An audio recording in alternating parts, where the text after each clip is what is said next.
Izmed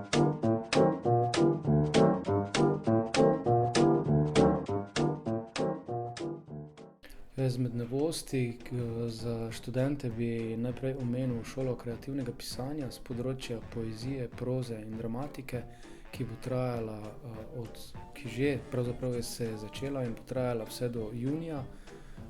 Cilj te šole je, da bi našli kakega študenta, ki bi mu lahko izdali knjigo.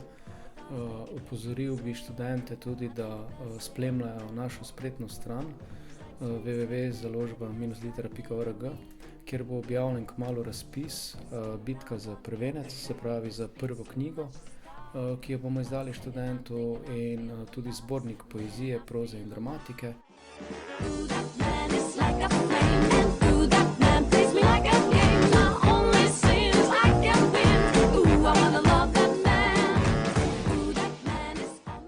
Pri KUDU študent, torej tako v Akademskem pevskem zboru in Akademski folklorni skupini v obeh naših sekcijah, smo aktivnostmi praktično že pričeli.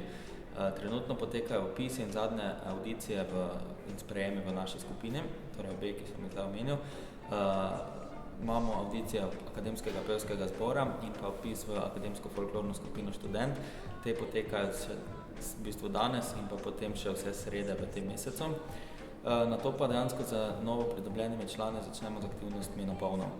Namreč pred nami je že prvi skupni koncert KUDA študent v novembru, potem koledniške aktivnosti v decembru. Nato pa se začnemo vsak po svoje pripravljati na redne revije oziroma srečanja, tako zborov kot folklornih skupin. In pa tisto fokus dogajanja in pa aktivnosti usmerjen v sam celovečerni koncert, prav tako obeh skupin. Zdaj, lahko poudarim pa še to, da naše študente oziroma naše člane ne udejstvujemo le zgolj v naše dejavnosti, pač pa jih nekako spodbujamo, da se udeležujejo tudi kulturnih dogodkov drugega formata v mestu. Zdaj smo kot reprezentativna kulturno-umetniška ustanova v mestu nekako vabljeni in informirani tudi na vse druge dogodke. Akademski pevski zbor je že pridno začel svojo sezono. V tem letu smo že gostovali na Hrvaškem, imeli tudi nekaj manjših nastopov, koncert pri Tinci, Kovačija pri Kovaču. V nadaljevanju nekako ustaljeno planiramo še kar nekaj koncertov do decembra. Vmes bomo tudi izvedli skupni koncert, kudovski koncert, kjer nastopa tudi folklora. Potem sledi v koncu novembra gostovanje v Gradcu na enem festivalu mednarodnem, kamor smo tudi zelo veseli, da so nas kot goste tudi povabili. V decembru pa še potem ti božični koncerti oziroma izvedli bomo ponovitev projekta Lux, ki smo ga lani izvedli v Mariboru, letos pa gremo tudi malo po Sloveniji.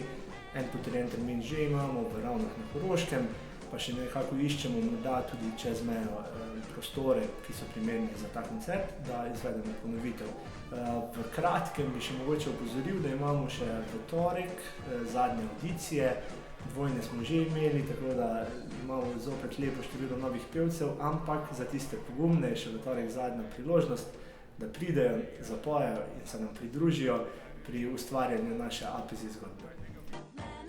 Narodni dom vsem, ki uživajo v kulturi, ponuja po ugodnih cenah subvencionirane študentske abonmaje, koncertni dvojček, orkestrni cikel in komorni cikel. Drama SNG Maribor v novi sezoni ponuja zanimivo žanrsko tematiko in raznolik repertoar. Vpis poteka do 28. oktobra pri gledališki blagajni SNG Maribor, EPF-u in Feriju. Mladinski kulturni center Maribor v oktobru organizira delavnice javnega nastopanja in mednarodni festival računalniške umetnosti. MC Pekarna pa v oktobru prireja še dve nepozabni zabavi, Budži in Halloween Party.